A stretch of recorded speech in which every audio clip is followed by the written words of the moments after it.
Hello boys and girls, my name is Michael SK and welcome back to Grisaia Phantom Trigger Volume 2.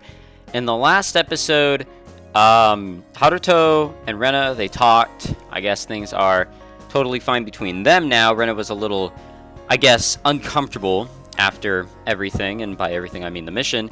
And not in terms of her physical condition. That looked uncomfortable, but that's not what her conversation with Haruto was about. So that's totally fine, I assume.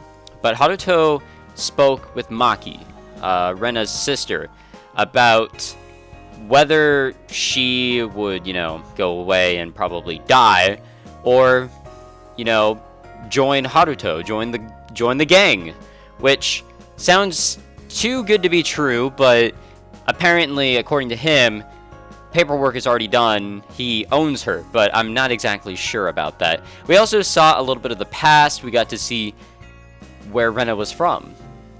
She was purchased from Haruto, or by Haruto, and man, I'm blown away by that still, but whatever. We are back here in the dorm.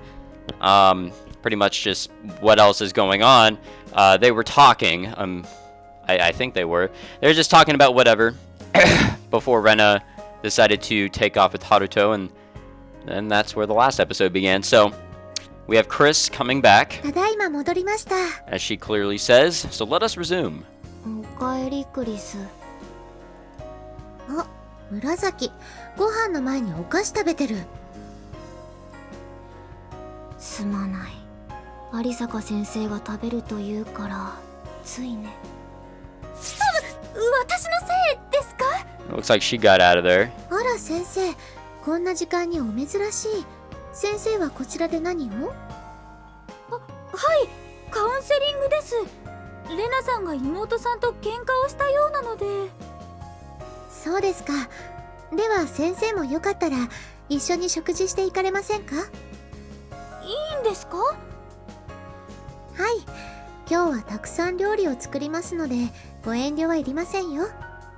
Damn. Quite a feast. I guess that's just to celebrate a mission complete, a mission success, even so it wasn't really much of a success.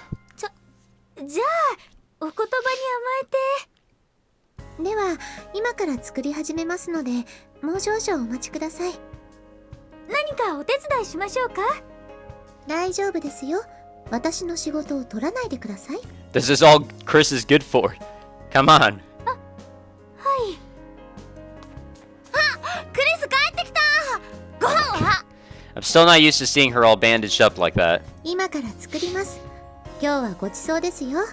稲垣姉妹が食べずに帰ってしまったので、その分たくさん食べてくださいね。やったー！食べる！レナさん、寝てなくていいんですか？大丈夫ですよ。死ぬような怪我じゃないですしね。Oh yeah, definitely does not look like she has any life-threatening injuries. レナは特別頑丈だからね。普通は死んでると思うよ。いや、でも多分私もあの子もお互いに相手を殺す気なんてなかったしね。Yeah, definitely. The shooting at each other definitely wasn't trying to kill one another or anything like that. Shooting at one another is definitely not lethal. そもそも相手を殺そうと思ったら殴り合いになんてなりません。一瞬で決着がついてしまうのが大半です。だいたいあれだけ撃ち合って致命弾を一発ももらってない時点でお察しですよね。まあそうやって殴り合ってる途中でチラチラと相手の隙が見えるたびにこいつ本当に殺してやろうかなってチリッと電気が走るみたいに思うことは何度かありましたけどね。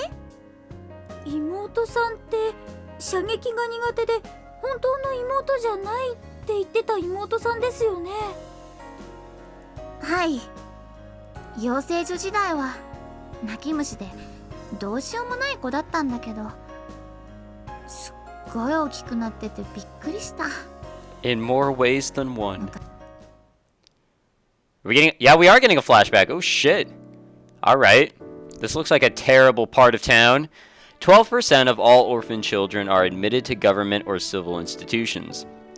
Of the remaining 88%, 16% die of starvation or illness within 2 years, and 72% are simply left to roam the streets. Many of these street kids live in beggar colonies, and they get by either through physical labor or by selling their bodies. Even if they go begging at churches, or make weekly visits to their local soup kitchens, not all street kids can keep themselves fed. Petty crime becomes second nature. They often end up descending to theft and murder. The government might recognize there are problems the way things are, but they have no means of solving them. If they were given loads of welfare money, no one would bother working in the first place. The authorities must have felt that if we street kids duked it out with each other, it at least saved them from deciding who to cull. 6 and Bucks. It was in that dog-eat-dog world that the two of us met. I wonder how old I was back then. Ethnicity, I almost said ethically. Ethnicity Asian. Parentage unknown. Taken in by a colony of beggars as a baby. That's me. The vagrants who took me in named me Six. I'd been left in a basket, wrapped in an Asics t-shirt. The A had peeled off, and that was hard to make out, so they read it as 6. The rest is history. In Bucks's case, her parents' business failed, and they ran up a massive debt. When her dad decided to take the whole family into the next world instead, he gave Bucks one final choice: live or die. At her age, she probably didn't understand what dying would mean, so out of fear, she simply answered that she didn't want to die. In that case, you're on your own now. That was what her father said when he abandoned her. Years later, I heard a rumor that Bucks' parents threw themselves off the office building they worked in, citing bankruptcy as their reason for committing suicide. The newly orphaned Bucks couldn't exactly return to a normal life the next day, not after being abandoned by her parents. Wandering the streets searching for places to shelter from the cold, wind, and rain, she found that most spots had already been taken. Bucks had no idea what to do now that she was living on the streets. One day, unable to stave off her hunger, Bucks was rifling through a trash can outside a coffee shop, unaware she was encroaching on another vagrant's territory. Vagrant, I have no idea what that word is. I ended up saving her from a bad beating. That was the first time I met her. So basically, I was the one who gave her the name Bucks. It was short for the girl who got beaten up behind Starbucks. Huh. Alright, I guess that works. The truth is, Bucks had her own name, but I advised her to forget her past, as well as the name her parents had given her, so that she'd fit in better with the other kids. 過去や本名なんて誰も自分からは話さないし、誰も聞きたがらないよ。聞いたところで意味なんかないし、余計なトラブルに巻き込まれたくないしね。だから今日からあんたはバックス。いい？うん。気に入らなきゃ自分で決めてもいいんだよ。名前なんてここじゃただの記号なんだからさ。うん。You know, she really was smaller, honestly. 名前、自分で決める？わかんない。And quieter. そっか。わかんないなら後で決めればいいよ。とりあえず、行くとこないならうちにおいで。大丈夫。なんとかなるし、なんとでもするからさ。でも、遠慮なんていらないよ。うちって言っても、廃工場の階段下だし。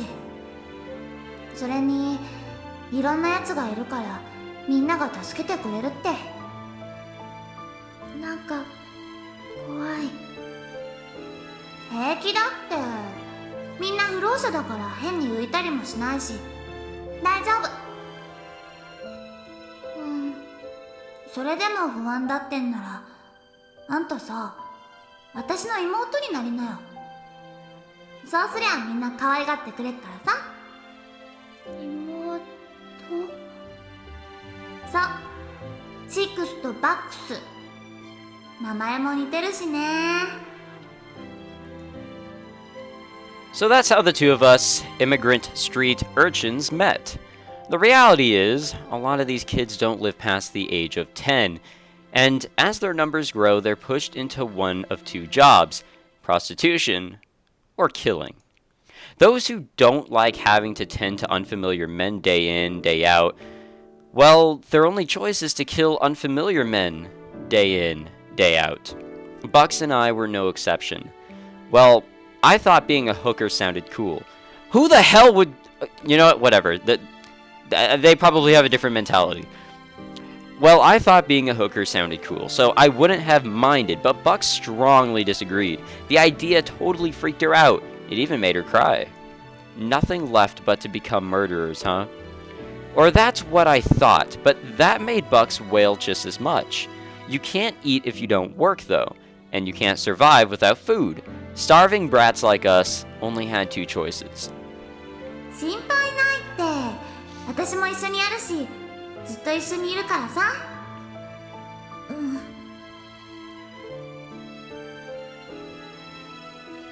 The question was what to become, a prostitute or an assassin. We wouldn't be in any mortal danger as hookers. Well, I honestly feel like they might.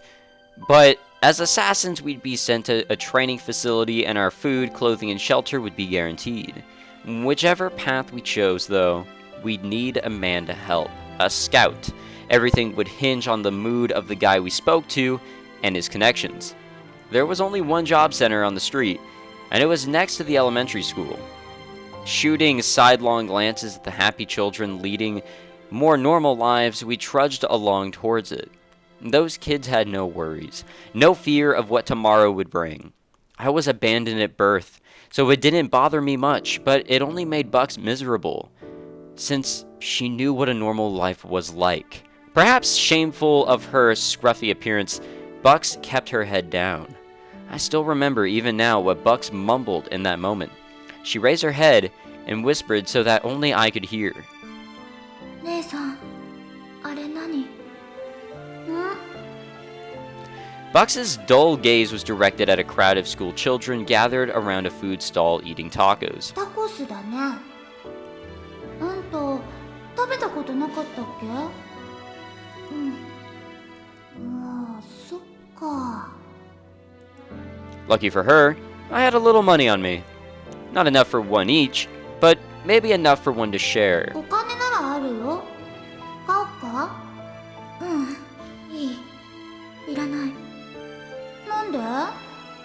私たちこの後当分シャバには帰ってこれないんだしさ、最後になるかもしれないよ。それでもいい。いらないから。じゃあいっか。 At the time, I thought she was being a bit standoffish, like usual, but now that I think about it, I reckon Bucks was embarrassed. The idea of sharing the same food as children who bathed every day and wore clean clothes, when she herself looked so scruffy and stank of shit, must have seemed unbearably humiliating to her. That never bothered me, though. Even if someone looked at me with unambiguous disgust, I wouldn't get angry. I realized that it was just how they were, that it was a kind of religion to them, and vitally important to their self-preservation. But Bucks was different. Looking at it in hindsight, it's clear that I said some really mean things to her. The job center was a short walk to the west, past the elementary school. Congregating inside the building were grown-ups who looked just as scruffy as we did, scrounging for day-to-day work. From among the sea of dead eyes, we received some blatant looks of pity. But those looks didn't mean a thing. It's not as if they were going to show us charity, and pity alone wouldn't alleviate our hunger. I'd have felt more grateful if they'd look at me with indifference. Trying to avoid their gaze, Bucks and I went round behind the building. We entered a dark alley. It reeked of rotting food. As we made our way inside, we had to wade through all the rubbish that was strewn across the ground.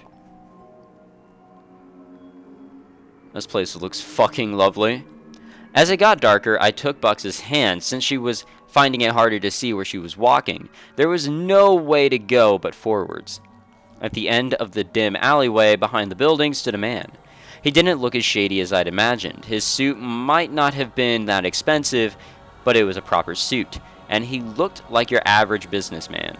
The only clear difference was the malicious glint in his eyes. He looked at us like we weren't so much people like him, but products to be sold.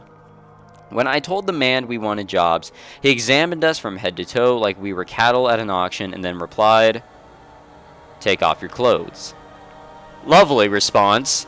I took my clothes off right there and then, just as I was told, and Bucks did nothing but shudder, covering her chest with her arms. Seeing our reactions, he pointed at us in turn.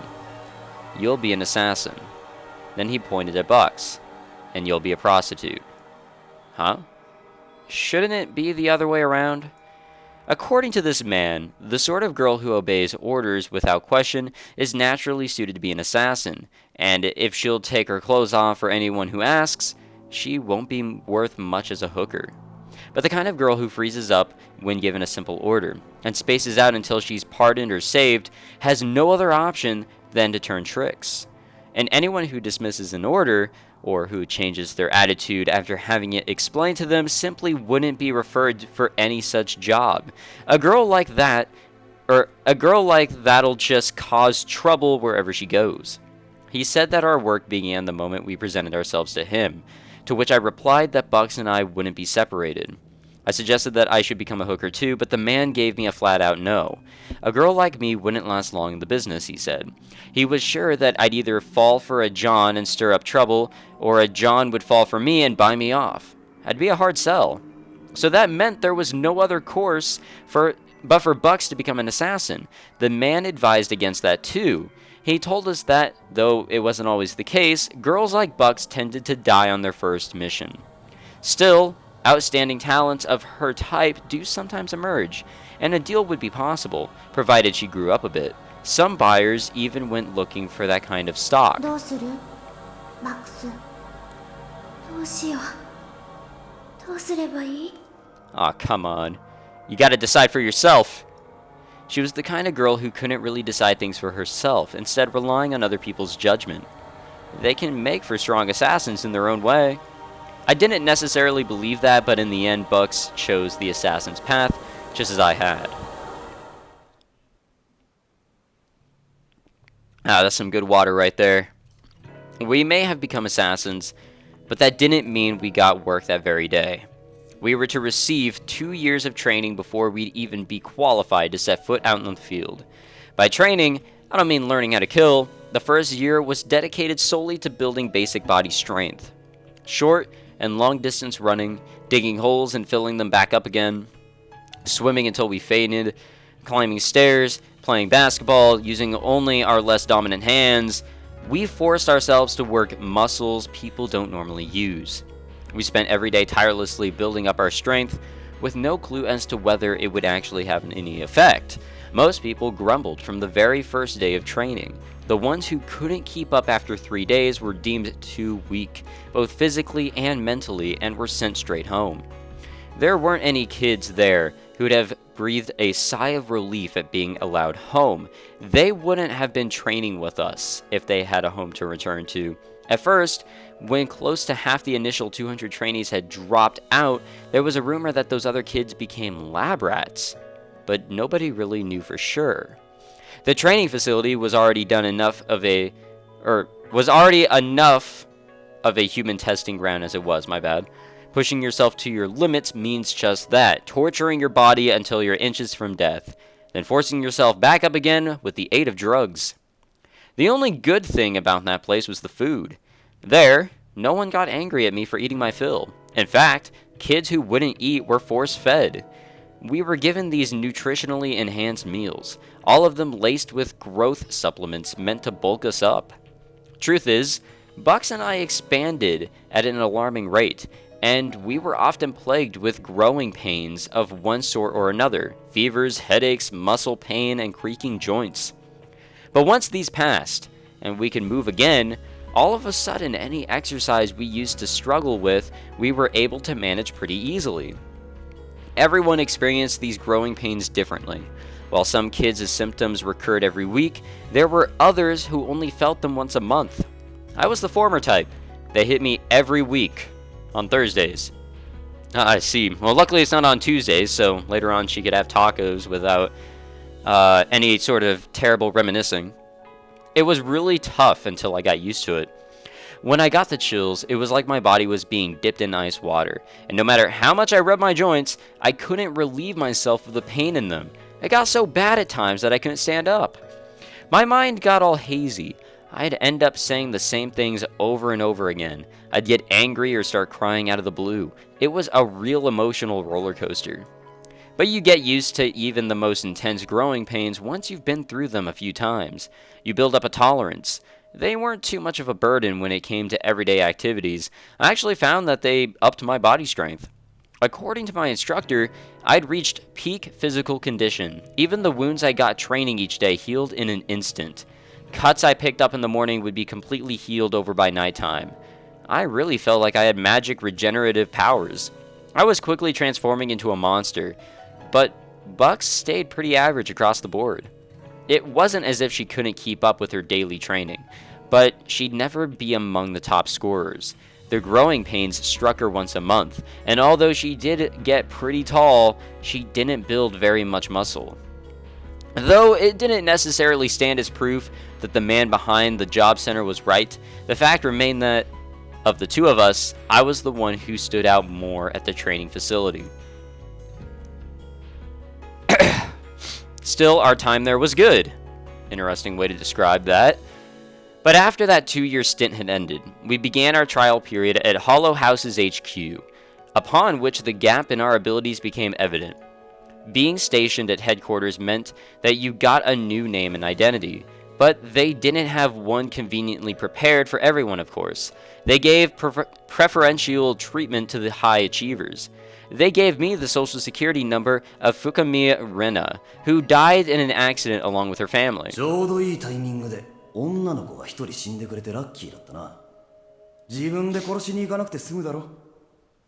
Yeah, sure. So that's how it works. If HU don't have a suitable identity on hand for you, you have to work for it yourself. Bucks, what'll you do? Oh shit. So I guess we're back to this scene. Now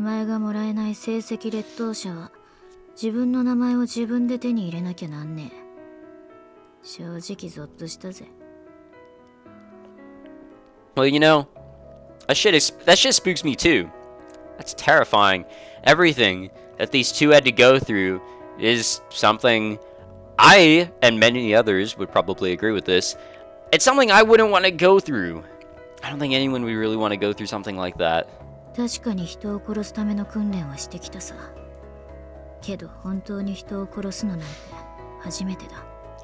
Now look, I've never killed anyone either. Well, I mean, she has, but I haven't. And I assume all of you watching this have not killed someone as well. My point is, killing someone isn't easy when you don't know how to do it effectively, and you don't really know how you would deal with the mentality. Killing someone, if you're just an insane man who doesn't really consider mentality, would probably get away with it scotch-free. But we all live in this society where we know that killing is wrong, and we would feel bad afterwards. I can only imagine the torment that someone like Maki had to go through, having to learn how to kill and deal with the pain of killing someone.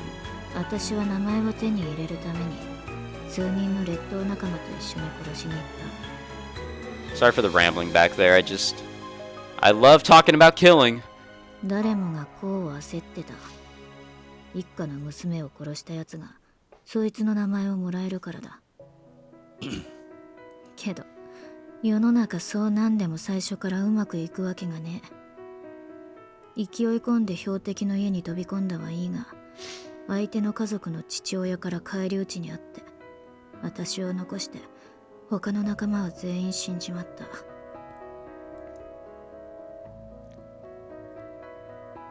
I didn't think myself unlucky that the guy was armed. It was thanks to him that it turned into a shootout and both sides were annihilated. All I did was go around shooting all the bodies with a 12 gauge to make sure that everyone was dead. The cleanup crew from HQ arrived just as I was shooting the daughter's corpse. And that's how I got the name Inohara Maki, through sheer opportunism. My bad. Once you've killed someone, it's easy enough to pull the trigger a second time. I guess so. I wouldn't know. The third is the hardest. But if you cross that hurdle, it just gets easier. Kill, and then kill some more. You keep killing and killing until you can do it automatically. Every day was like hell. It wasn't uncommon to find the friends you ate breakfast with coming back in body bags later that night. This is all sounding very familiar. Those who made it back were the lucky ones. You can't leave bodies at the scene in our line of work. If bringing them back is too difficult, then it's standard practice to dispose of them there and then. Doing jobs like that over and over got us all twisted up inside. Nobody smiled anymore. There was no trace of childlike innocence left in us. We were mere tools for murder. Looking at the others, I used to think that I was different, that I wasn't like them. Thinking back on it now, though, I acted like such a spoiled brat. I wouldn't mind punching my younger self in the face. I was a real piece of crap, barely able to do a thing on my own. But I had a big ego, even after I was accepted into the institute. When my 3-month trial period was up, I didn't get much work. I'd actually received more when I was still on probation. While everyone around me took on more and more work, I struggled to make a name for myself. I ended up whiling away the days in utter indifference. But Six never blamed me for any of that. Making a name for yourself in the assassination business means you get more jobs, but it also brings more enemies, meaning you're more likely to bite it. Not much good comes of being well known in this trade. Things were particularly bad for the ones who looked cute. Though weak-looking, wimpy kids had it even worse when they got thrashed by their opponents. That's why it's okay for me to be cute, and for you to be wimpy, Six told me. 2 years after registering with Hollow House, kids who weren't blessed with big jobs got sold off. It wasn't practical for the Institute to keep us on indefinitely if we weren't getting any decent work. The worst performers needed to make way for rising talent. You were able to guarantee your place by paying them a so-called membership fee, but that wasn't a very smart way of going about things. Simply staying at the Institute meant you rose up the ranks regardless of your actual performance, making it hard for them to sell you off on the cheap. From their perspective, it was better to sell us off quickly, rather than clog up their roster with expensive but unproductive kids. Goes without saying that Six and I were sold off too, saying that there wasn't exactly a buyer lined up right away, and there are conditions you have to meet if you're going to be saleable as an assassin. First, you got to be capable. With a bit of courage and the right skills, even complete amateurs can make convincing assassins. But while some people do manage it, you're inevitably a lot more desirable if you've graduated from some fancy training facility. If you've got a company report detailing all of your strengths and weaknesses, you're simply more likely to find a buyer. Another quality that can make you more marketable as an assassin is a unique calling card. Even if you can't make people remember your name, you can still get work if your modus operandi stands out. Or however you're supposed to pronounce that. I think it's modus operandi. My bad. And finally, you need luck. Even very capable kids are sometimes left unsold for no apparent reason.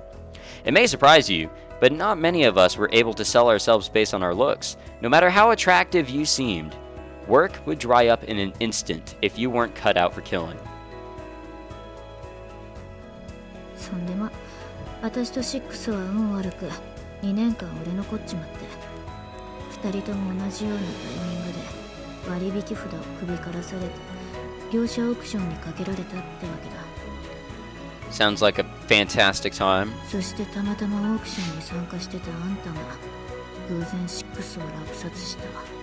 But she was so discouraged. Like, what happened to her from going into the school and then leaving? I remember, Rena was still quite young when I bought her, and she was made fun of by a lot of the guys when I took her out onto the field with me. I made her wear makeup and a black suit so she'd at least look the part. It was a bit of a pain explaining who she was before she got her sword credentials. 久しぶりに会ったシックスを見て思ったよ。ああ、ちゃんとした組織に変われたんだなってよ。そうやってオークションの初日にさっくりと売れていった6に比べて、私はその後も売れ残っちまった。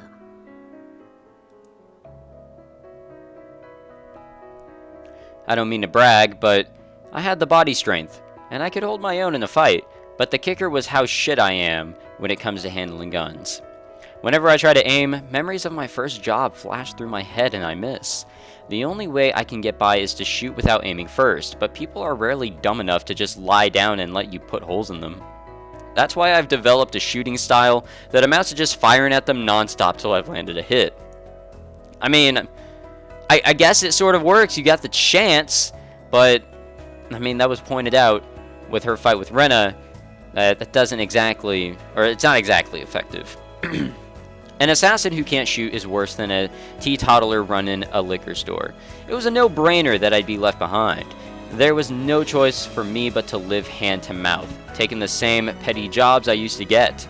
In this day and age, it's a piece of cake to pick up a self-professed hitman on the net for next to nothing. I wouldn't sell, even at a discount.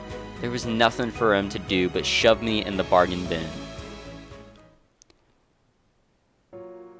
The old man who bought me belonged to the Russian mafia. It was a mystery to me why this old man, who seemed to have lost his hold on the organization, would want to buy a girl like me. He said he did it on a whim, but I think it was more about having something to show off, to help recover some of his lost pride by taking me in. But that didn't matter. It was enough that he needed me, and he was the only one who did. I was convinced that I'd do anything for Master, and I did. I didn't give a damn about morality, my bad, or my humanity. I'd stab people in the back like it was nothing. And I never once grumbled about my lot either. As long as I got the job done, nobody had a word to say in complaint. If I wound up spilling a lot of blood, it would just reflect well on Master. Nikolaevich was a formidable assassin working for him. As rumors like that began to circulate, I started working under different names. Hopefully I said something there right. Nikolaevich had something... Okay, whatever. As I gained in notoriety, I got targeted more often by idiots trying to make a name for themselves. Whenever that happened, it made it harder for me to stay by Master's side. To keep my name separate from my preferred MO, it was important that my enemy's impression of me remained fuzzy. I had to be strong to survive on my own. I didn't need 6 by my side to get by anymore. Damn, starting to mess up my words. I still thought about her whenever I was lost, though, or when I was going through tough times.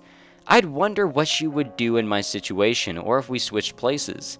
The fact that even someone as hopeless as me could get the job done, come home, and expect praise from Master. That gave me the energy to carry on in this shitty world. それがどうだ、あのじじい。てめえだけ先にぽっくりと落ちにやがって。やっぱ世の中クソだな。Yeah, I can definitely agree with that. I might be mistaken, but I think Rena's been worried about you too, ever since I bought her. She cried loads at the time, and asked me if I couldn't buy the both of you together. But as you know, assassins from Hollow don't come cheap. I'd used all the savings I had just to buy Rena. I couldn't put down the money for both of you. I still had some faint hope of buying you when I went back to the auction the following year, except you'd already been sold by then.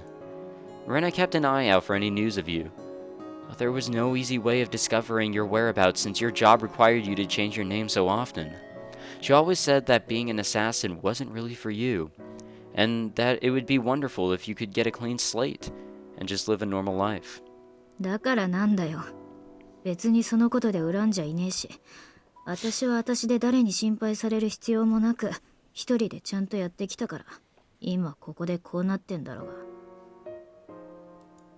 Yeah, you're right. どいつもこいつも私を見りゃ、大丈夫なんとかなるって。私はそんなに頼りねえか。てめえのことぐらいてめえで決めるっつうの。Alright, I get that.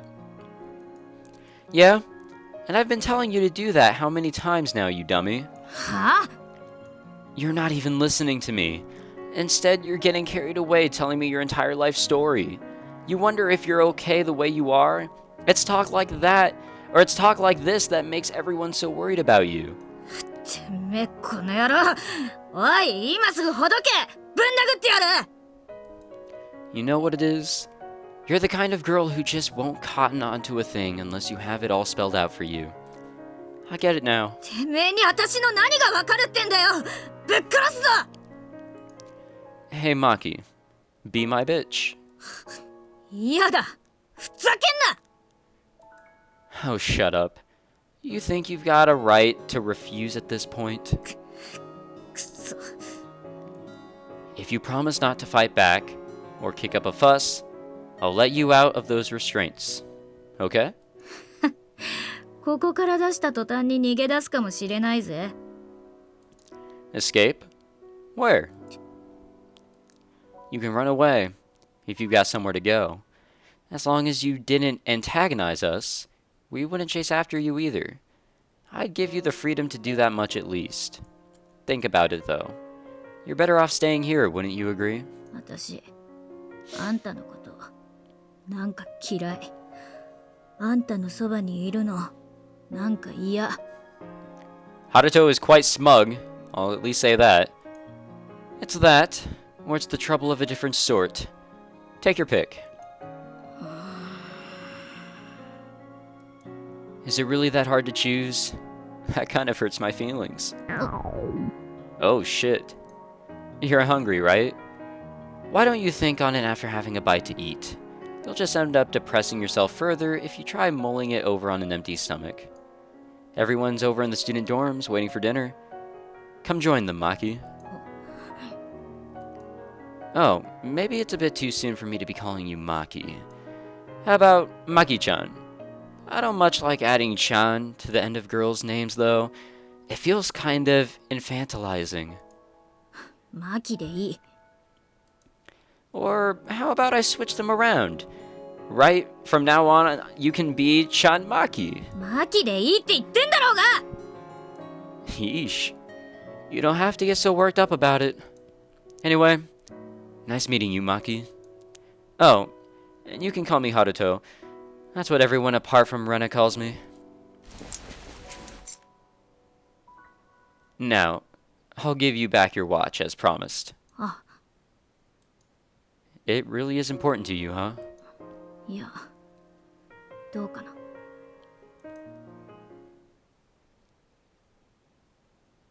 マキ、まず最初にお前にはこれをやろう。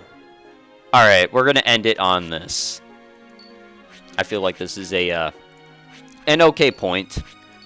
Maybe, maybe not, I don't know. But, I think next time we'll wrap things up. I feel like we could be coming to an end. I think this last bit after the mission was kind of just to deal with Maki and sort of wrap things up post-op. But that's sort of just a guess. It sort of fits in. If anything, I think just the next episode will just be if she is actually going to join or not. Because I really have no idea what else they can add to this.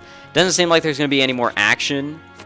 Or I don't think they could fit in anything too crazy for another conflict.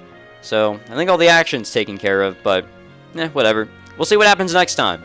Thank you very much for watching, boys and girls. If you enjoyed this episode, make sure you leave a like and subscribe so you're tuned in for the possible finale of next time, or whenever it'll come up. I don't know. But yeah, I'll see you guys then. Take it easy.